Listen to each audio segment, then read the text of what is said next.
Hello, everyone. This is Rebeca Castellon with another episode of What's Happening.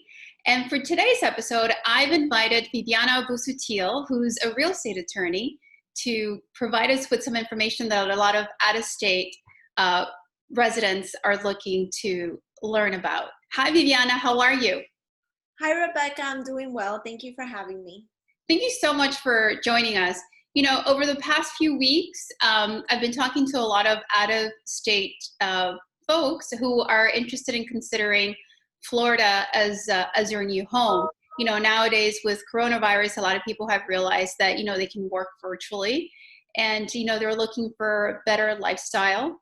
And also there are some benefits which owning a home in Florida as a primary residence which our Constitution offers. And I wanted you to give us the 411 so that everyone understands a little bit more about those benefits. Are you ready? I am. Great. So the first question is, what is Homestead Law?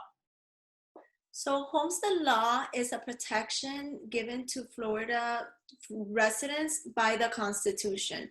So it allows for a person who establishes primary residence here to take advantage of several protections by the Florida statute.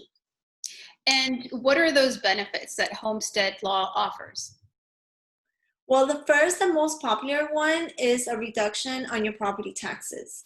So the Homestead Law allows for the homeowner to take a $50,000 assessment reduction in their property taxes. It also caps how much can their taxes increase each year by 3%.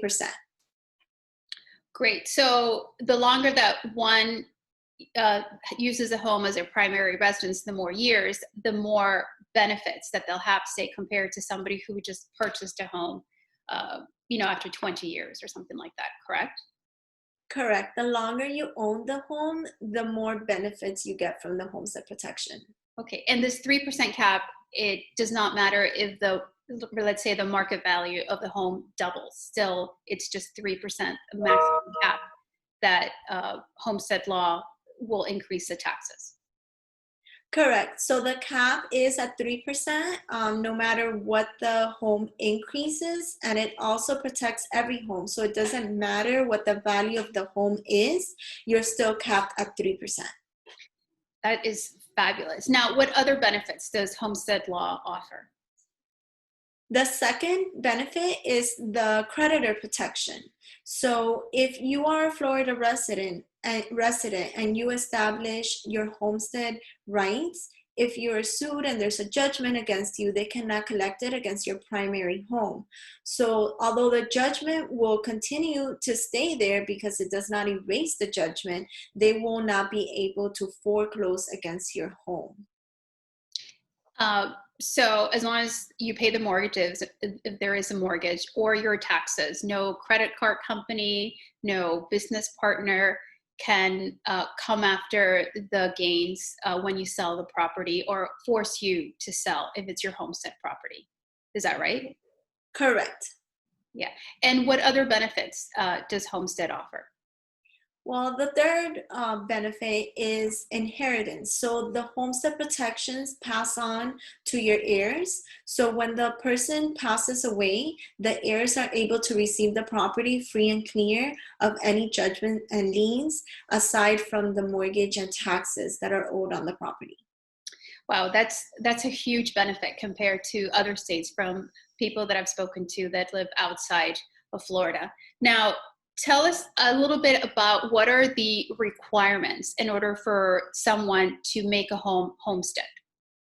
So the requirements is that it must be your primary residence. So you must establish residency here in Florida, and that you occupy the entire residence. So you are not allowed to rent the property. If you do rent a property, if you rent a portion of the property, then you have to take a deduction in the homestead savings in accordance to how much is being rented.